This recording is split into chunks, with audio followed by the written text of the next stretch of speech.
Hello guys. आज हमारा पहला लेक्चर होने वाला है सीएसएस का। तो यहाँ पर हम देखते हैं। देखिए, ये मैंने प्रेजेंटेशन बनाई है ऐसी वर्ड के अंदर 12।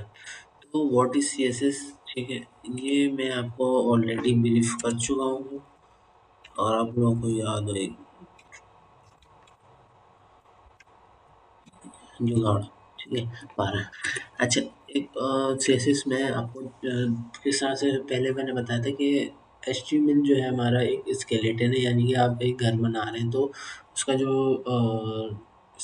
स्ट्रक्चर आप खड़ा करेंगे तो वो एचटीएमएल के थ्रू कर रहे होते हैं, ठीक है। और सीएसएस क्या कर रही होती है कि उसके अंदर कलरिंग, स्टाइलिंग, किस तरह से डिज़ाइन करना है, क्या है, ठीक है। ये सब सीएसएस आ जाता है। और जावा जो है वो ये जैसे कि लाइटनिंग हो कैसे आएगी, कनेक्शन किस तरह से लगेंगे, क्या आएगी, लॉजिक हो, सब ये जावास्क्रिप्ट से होता है, ठीक है। भारत तो यहाँ पे हमारे साथ वेबसाइट के साथ क्या कर रहा है कि वेबसाइट को जो स्ट्रक्चर खड़ा किया हमने इस टॉपिक के अंदर, अगर जिसने एचटीएमएल की सीरीज देखी है या वेब डिज़ाइनिंग की सीरीज देखते हुए आ रहे हैं तो उम्मीद है वो समझ में आएगा, ठीक है। तो यहाँ पर हमने सीएसएस के अंदर क्या कर रहे होंगे, वेब डिज़ाइनिंग के अंदर कलरिंग का फिल कर रहे होंगे, ठीक है। हमने जो भी वेबसाइट बनाई है उसके अंदर कलरिंग नहीं था, मज़ा नहीं था, जो भी था, ठीक है। लेकिन फर्स्ट प्रोजेक्ट था, दैट्स गुड। 12 यहाँ पे हमारे पास what is CSS. CSS stand for cascading style sheet, this is used to, ये सब मैंने आपको बता दिया कि एचटीएमएल को वेब पेज को लेआउट को हैंडल करने के लिए यूज होती है 12 से। ये आप देख पढ़ सकते हैं, ठीक है। अब डायरेक्ट हम पॉइंट की बात करते हैं प्रैक्टिकली, ठीक है। वेज टू अप्लाई सीएसएस, ठीक है। किस तरह से हम अप्लाई कर सकते हैं सीएसएस को। इनलाइन सीएसएस, सबसे पहले हमारे पास आता है इनलाइन सीएसएस। किस तरह से हम अप्लाई कर सकते हैं, सबसे पहला जो हमारा आ रहा है इनलाइन है। इनलाइन किस तरह से, जैसे कि हम एक पैराग्राफ बनाते हैं और पैराग्राफ के अंदर हम पी टैग लिखते हैं, ठीक है। और दिस रेड टैग जो भी आपने लिखा, और उसके अंदर हम यहाँ पर स्टाइल का लगा के डायरेक्ट प्रॉपर्टी दे रहे होते हैं, स्टाइलिंग। तो इसको हम देख लेते हैं प्रैक्टिकली कर कर। एक हम आ जाते हैं इंडेक्स पेज पे। इंडेक्स पेज पे आने के बाद ये सारा काम हमारा हुआ हुआ है। तो मैं क्या चाहूँगा कि एक प्रॉपर हम सही काम करें, ठीक है। और यहाँ पे मैं लगाऊंगा पी टैग, या एक काम करते हैं एचटीएमएल को हम कर देते हैं कमेंट, ठीक है। तो काम आसान हो जाएगा हमारा। कमेंट तो वही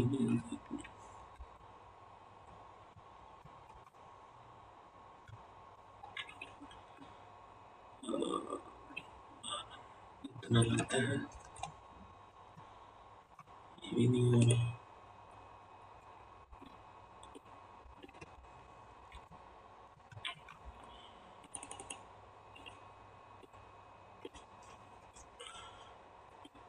थोड़ा सा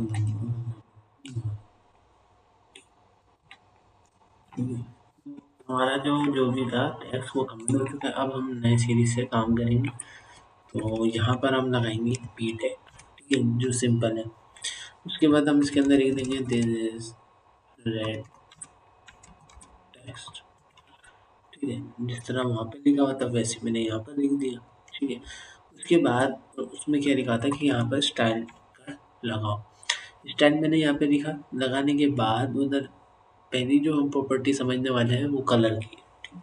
तो यहाँ पे हम यूज़ करेंगे कलर, और कलर हमारा क्या करता है, टेक्स्ट कलर काम करता है, ठीक है। तो रेड कर देंगे और फाइल रन करके चेक करते हैं। रन करने का तरीका मैंने आपको उसी तरीके से बताया हुआ है, तो आप ट्राई कर सकती हो।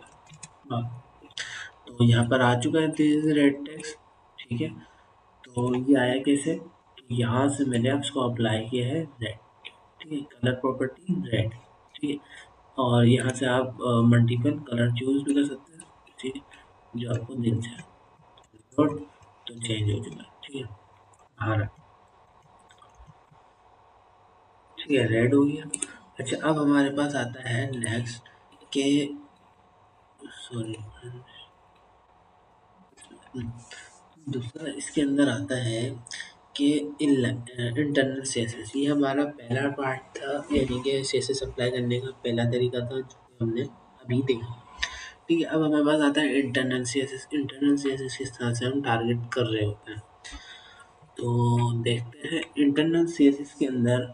ये सबसे पहले मैं यहाँ से इसको करता हूँ कमेंट, ठीक है, ताकि एक पार्ट ये हो गया कि आपको समझ में आ जाएगा कि हमने ये इंटरनल इनलाइन सीएसएस की, अब हम इंटरनल पे जा रहे हैं। तो इंटरनल में हम दोबारा एक पी का टैग लिखने वाला हूँ, और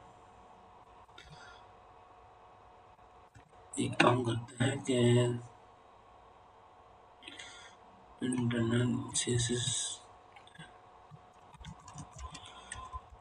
दिस इज इंटरनल सीएसएस, ठीक है।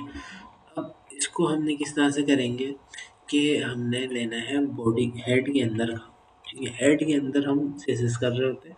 यहाँ पे हम करेंगे स्टाइल टैग ओपन और क्लोज। स्टाइल का टैग ओपन और क्लोज होगा, सेम फॉर इस दिस। अगर अब हमने क्या करना है, एलिमेंट समझना है, ठीक है।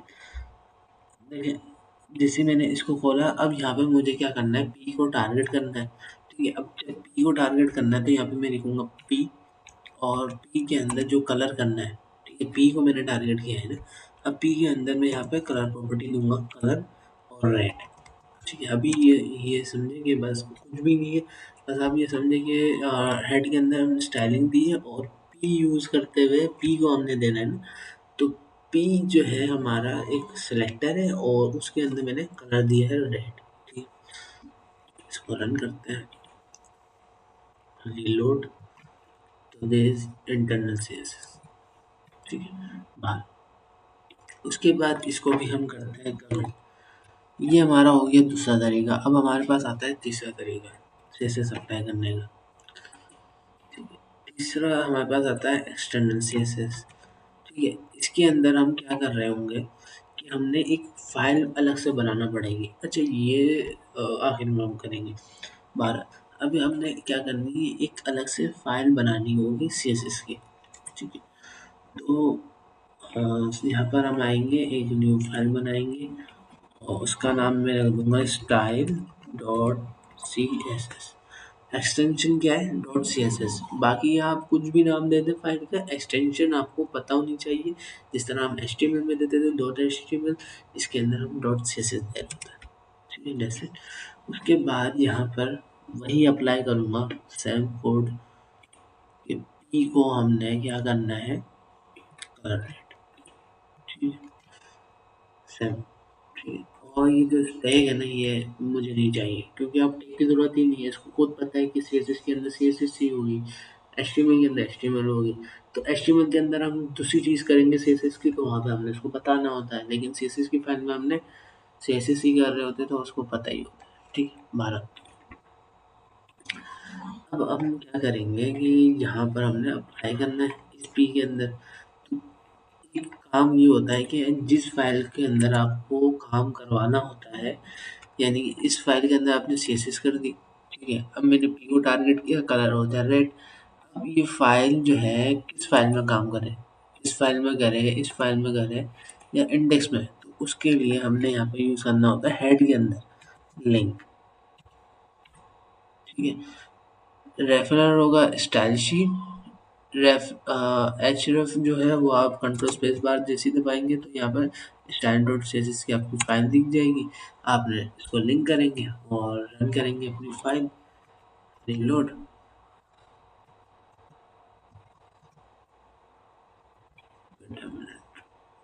अच्छा, यहाँ पे मैंने अपडेट नहीं किया हुआ, तो इसको कर लेते हैं अपडेट, एक्सटर्नल सीएसएस, रीलोड। तो यहाँ पर आप देख सकते हैं अपडेट हो चुकी है, रेड का रेड कर रहा। देखें, ये भी कमेंट है, ये भी कमेंट है, तो रेड कहाँ से आ रहा है, अब आपका इधर से आ रहा है, ठीक है। यहाँ से मैं कोई भी चेंज करके दिखा देता हूँ, रीलोड। यहाँ पे आप देख सकते हैं कलर चेंज हो चुका है। तो उम्मीद है ये समझ में आया होगा कि how to apply three type of C S, how to apply C S S, ठीक है, इन थ्री वेज। इसके अलावा और कोई तरीके नहीं होते अप्लाई करने के, ठीक है। आज का लेक्चर यहीं पर ही एंड होता है। ठीक है, यही काफ़ी है अभी। उसके बाद हम देखेंगे सिलेक्टर्स। ठीक है, तो नेक्स्ट टॉपिक आपका होगा सिलेक्टर्स।